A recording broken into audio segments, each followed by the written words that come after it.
catastrophic health care at an affordable price. Try to work with the insurance companies to get some mandated particulars in there and try to offer an affordable price. And perhaps for those who can't afford it, you subsidize part of it.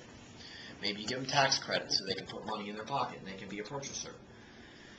And then because isn't that what we're really trying to protect against? We're trying to protect against going bankrupt because you can't afford your health insurance, right? Or you don't have health insurance, so you get cancer, you have a heart attack, you have a brain tumor.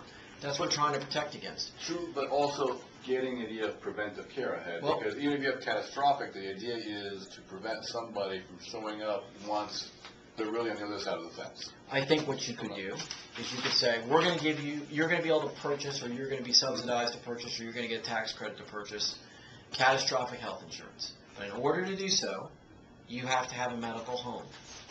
You have to have a doctor that you go see once or twice a year in order to get to your preventative side, because that, we know, drives costs down.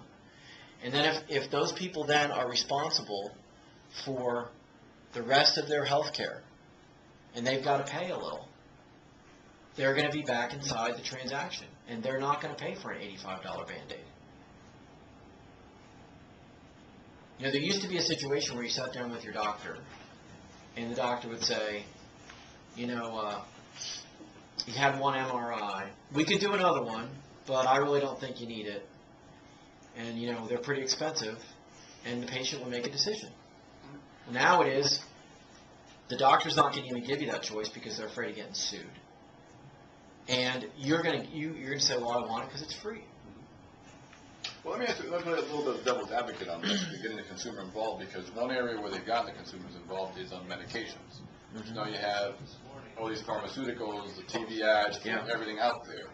And, you know, there's an argument to be made that it actually has increased the cost of the medications, because as you advertise more and you spend more, your overhead goes up, and therefore your price goes up. And, you know, and so you have people coming in asking about these medications. Half the time they don't even know why they should be. It's a fair point. So is getting the consumer really involved in that favorable? Well, if I go in to get my Levitra or whatever else I saw on television, and the doctor tells me, yeah, that's $95 a pill, or you can have this pill that's a generic for $7, and I was involved in that consumer decision, then maybe I wouldn't pick the $95 pill. I mean, I'm not scared of advertising. It works for everything else. But we've got a false system here. What is the rationale for preventing the sale of insurance across state lines? Why is that in law in the first place? I don't know if that was a special interest issue. You know, there was this idea that only states could regulate insurance, and it was better to have them regulating them instead of nationally, but it doesn't make any sense why we can't let them compete. I think there's a lot of things we could do incrementally. I mean, one of my colleagues, LeMieux likes to say that Congress doesn't do comprehensive well. So why do we have to try to jam it all through at one time? I know that they have a sense of urgency that if they can't get it done, it's never going to get done. But I think that if the president really wanted to reach agreement on half of these steps or two-thirds of these steps, he could get them done. Would, in fact, the Republicans cooperate if he were to do it that way? Let's say he woke up one morning and just had this, you know, sudden, you know, feeling and change that he wanted to do it that way. Do you think they'd really cooperate with him? I think they would be at risk of losing their position if they didn't.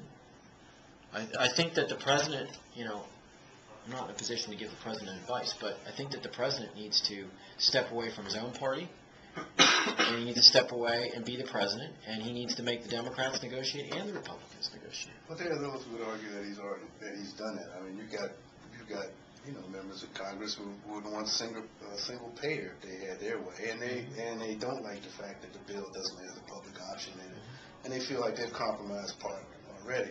On the other hand, they look across the aisle and they see members who, in some cases, have voted against, you know, ideas and solutions in healthcare that they proposed in order to oppose the president. So, I mean, how do they rationalize that? Well, look, it's a tough system to get anything through. It's built that way. But I think the bigger you make it, the harder you make it on yourselves. What did you guys think was going to happen? It's supposed to be before Easter or whatever he wants to vote on. I don't think he has the votes right now, because if he had the votes right now, they'd act on it. I wouldn't underestimate Nancy Pelosi. I think she's very persuasive. So you don't think they have the votes now? If they had the votes, they would be calling it up.